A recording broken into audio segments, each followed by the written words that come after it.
Saludo con gusto a Lorenzo Córdoba, consejero presidente del Instituto Nacional Electoral. Lorenzo, muchas gracias por aceptar la invitación para estar en el programa. Buenos días. Al contrario, Guillermo, un verdadero privilegio estar contigo y tu audiencia.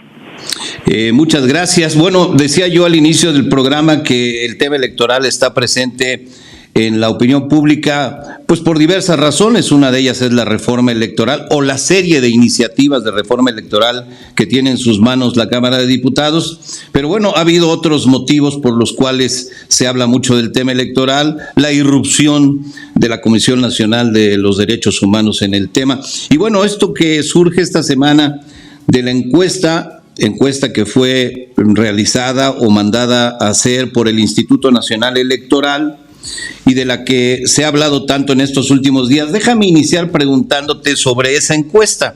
¿Cuándo se hizo la encuesta? ¿Por qué se hizo la encuesta? ¿Y qué resultados aportó? ¿Cuáles son sus resultados más relevantes? Mira, Guillermo, esta es una encuesta que forma parte de una política ya instrumentada desde hace varios años en el INE, en la que hacemos un par de levantamientos telefónicos al año, y a veces hacemos también levantamientos en domicilio, para poder ir calibrando la efectividad de nuestras políticas de comunicación social.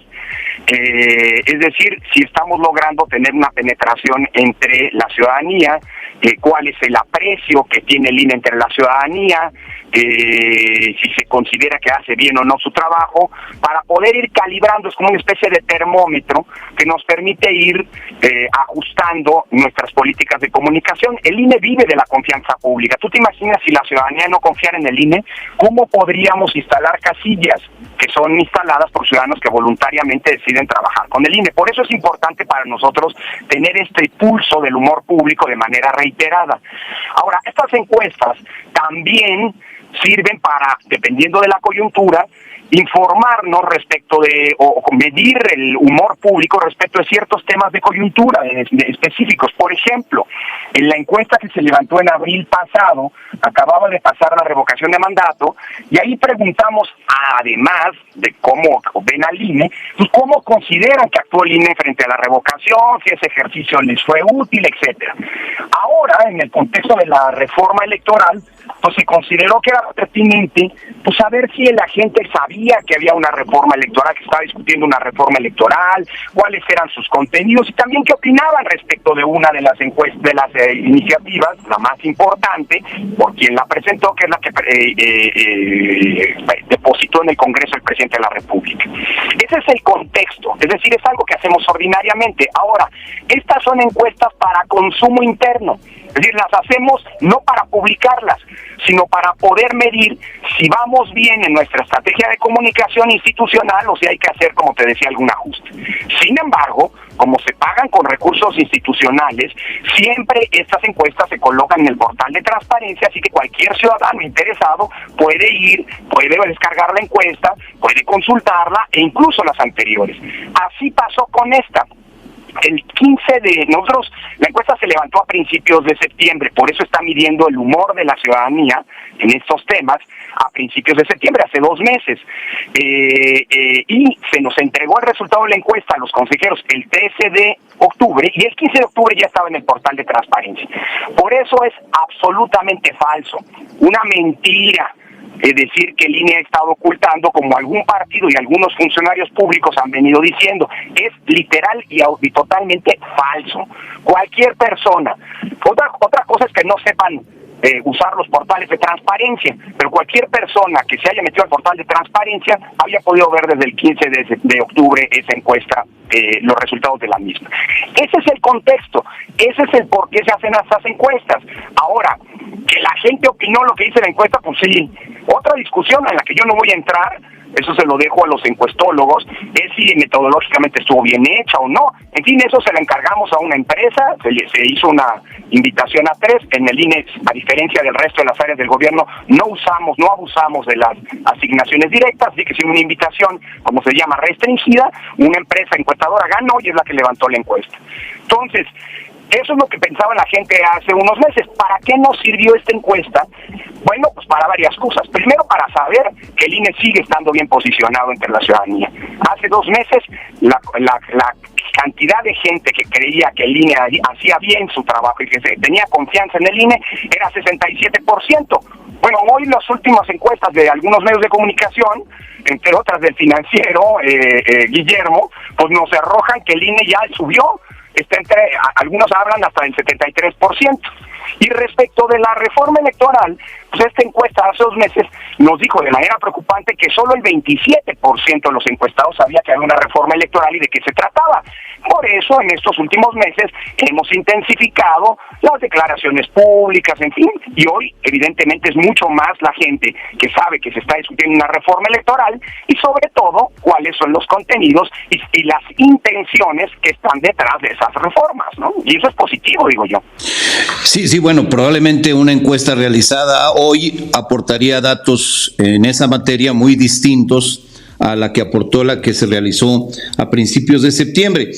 Retomando todo lo que dijiste, esta es una práctica común del INE para medir cómo va el instituto en el ánimo público y para medir asuntos de coyuntura. Es una encuesta que no se divulga, pero que se hace pública a través del portal de transparencia del propio Instituto Nacional Electoral, de tal manera que cualquiera puede acudir a ella si sabe cómo consultar el portal de transparencia. Y tercero, no hubo la pretensión, como ahora se dice desde el gobierno, de ocultar la encuesta o el resultado de la encuesta. Esto me lleva a preguntarte, ¿está dando el gobierno un uso político del tema de la encuesta para presionar a la discusión de una reforma electoral, particularmente la que envió el presidente, que es la que está en el eje de la discusión, Lorenzo? La respuesta, Guillermo, es clara y contundente. Claro que están haciendo un uso político. Hay una intención. A ver, observa, mira nada más lo que ocurrió en estos días, Guillermo. Hay una embestida desde el gobierno y desde el partido en el gobierno para tratar de desacreditar al INE y así lograr hacer avanzar una reforma que mucho me temo que tiene el propósito, velado y ni tanto, de ejercer un control sobre el INE. Mira, acabas de mencionar lo que hizo la Comisión de Derechos Humanos. Es realmente, bueno, no lo voy a calificar con adjetivos, voy a decir simple y sencillamente jurídicamente lo que me parece que es. Es un acto profundamente inconstitucional de una autoridad que ha dejado de ejercer su autonomía y que se ha sumado a la embestida de parte de un grupo político, el grupo mayoritario, el grupo gobernante, en contra de una institución que molesta porque ejerce su autonomía frente a los poderes y su independencia frente a los partidos. El INE no se ha subordinado nunca a intereses políticos, no lo hace ahora y eso les molesta.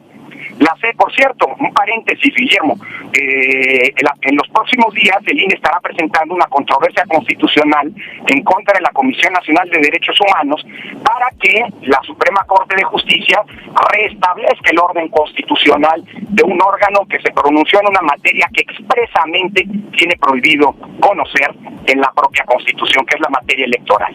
Bueno, esto hasta lo ha reconocido todos los miembros del mermado Consejo Consultivo de la CNDH, y claramente las explicaciones que ha venido dando la CNDH hablan de que en realidad se trata de un uso político de esa institución que es de los mexicanos para atacar y descalificar a otra institución que también es de los mexicanos, más apreciada que la CNDH, por cierto, que es el INE. Eso es justamente lo que creo que está detrás. Creo que se están ejerciendo presiones. No es casual lo que pasó en estos días. Es claramente una estrategia. Lo digo sin medias tintas, una embestida, y están utilizando todos los medios.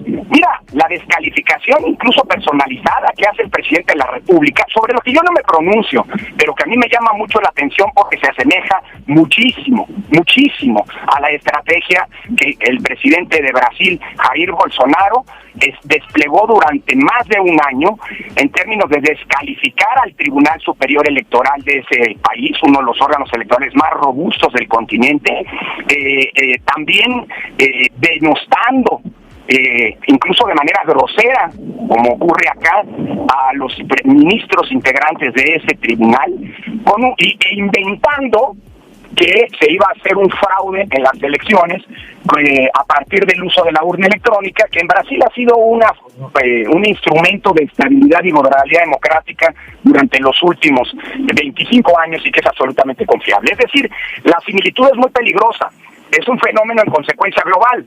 Desde los gobiernos se está intentando la captura de los órganos autónomos para poder evidentemente favorecer a sus intereses en las elecciones.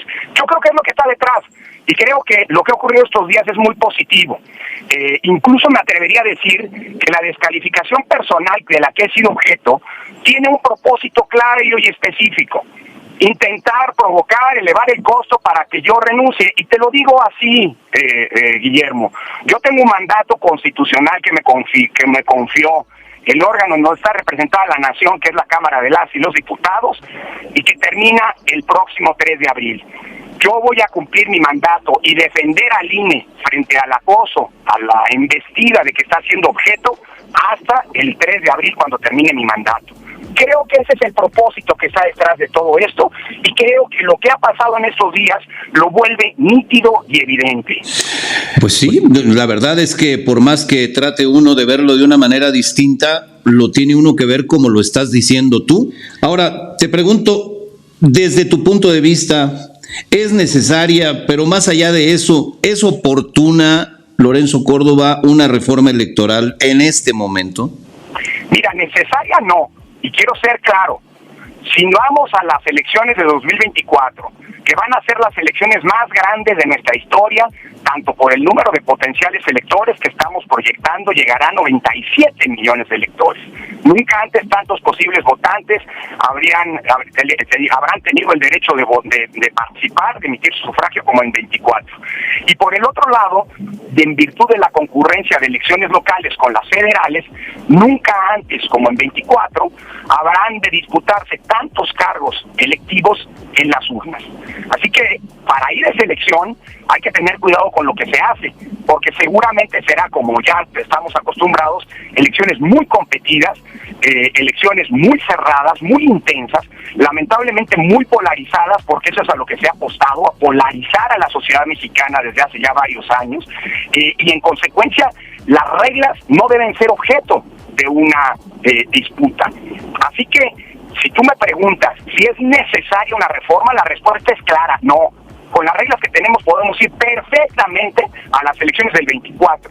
El sistema electoral que hoy tenemos, Guillermo, ha demostrado que es funcional. Mira, en los últimos 8 años y medio, el INE ha organizado 330 elecciones entre federales, locales, ordinarias, extraordinarias, y en ninguna ha habido un conflicto postelectoral. Eso quiere decir que el sistema funciona. Más todavía si tomas en cuenta que el índice de alternancia en México ha alcanzado en este periodo el 62%, es decir, la probabilidad que tiene un partido que ganó una elección de ganar la elección siguiente es de apenas una de cada 3 posibilidades. Y evidentemente esto a algunos no les gusta. Eso es algo elemental.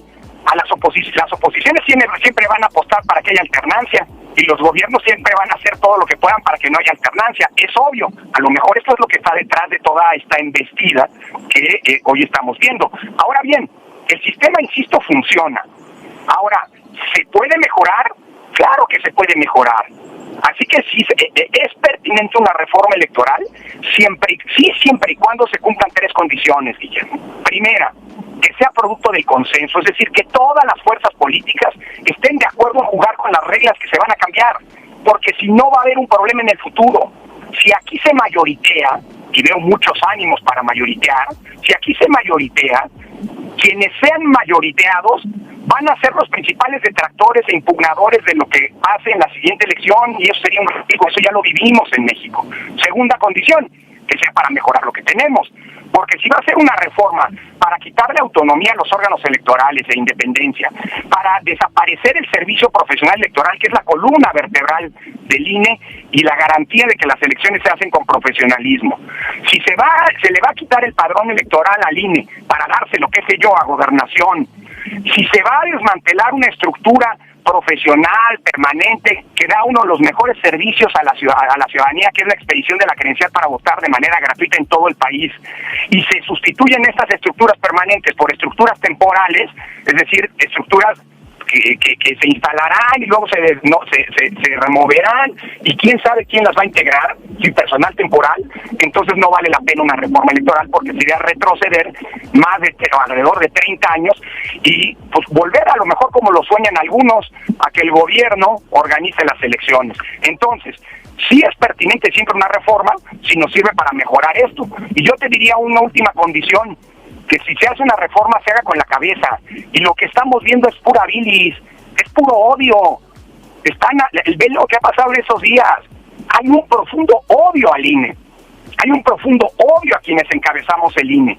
Y si se va a hacer así una reforma, si la reforma no se hace con la cabeza, con información, con datos ciertos, seguramente si se hace con el estómago, o se hace a partir de filias, fobias o rencores personales, peor aún, seguro la reforma va a salir mal y va a ser un problema. Entonces, pues digo, si va a haber una reforma, que se haga bien. Mira, déjame darte un ejemplo. ¿Cuántas veces has escuchado, Guillermo, hemos escuchado, y le pregunto al auditorio, la mentira de que el INE es el órgano más caro del mundo, o que las elecciones en México son las más caras del mundo? Y esa es una mentira. Acabo de regresar de Brasil como jefe de las misiones de observación electoral, porque el Tribunal Superior Electoral de Brasil me pidió que yo encabezara esa misión, precisamente como un reconocimiento internacional al INE y a su trabajo. Y te puedo decir, no es cierto que cueste menos el sistema electoral brasileño, aunque tengan urnas electrónicas. Las urnas lo hacen más barato el sistema electoral, lo hacen más rápido, lo hacen más eficiente y a lo mejor lo hacen hasta más confiable, pero no más barato. El sistema electoral brasileño es mucho más caro que el mexicano. Claro, tiene más electores, pero también el sistema electoral colombiano, las elecciones que tuvimos este año en Colombia, fueron más caras de las elecciones federales en México, y Colombia tiene 3 veces menos electores. Así que si va a hacerse una reforma a partir de mentiras como esta, la reforma, dalo por cierto, va a salir mal, y mejor no conviene tener una reforma que nos haga retroceder todas las conquistas y logros que hemos alcanzado como sociedad. Pues con esto que dices nos quedamos. Lorenzo Córdoba, consejero presidente del Instituto Nacional Electoral, agradezco mucho tu tiempo para explicarle a nuestro público lo que ha venido sucediendo en el INE, cómo advierten ustedes lo que está pasando, pero también pues que nos expliques con claridad esto de la encuesta que ha sido utilizado de manera política a lo largo de toda esta semana para golpear nuevamente al Instituto Nacional Electoral y a quien lo encabeza. Agradezco tu testimonio, Lorenzo, gracias por estar en el programa. Al contrario, un privilegio estar contigo, Guillermo. Va un afectuoso saludo. Entrevista.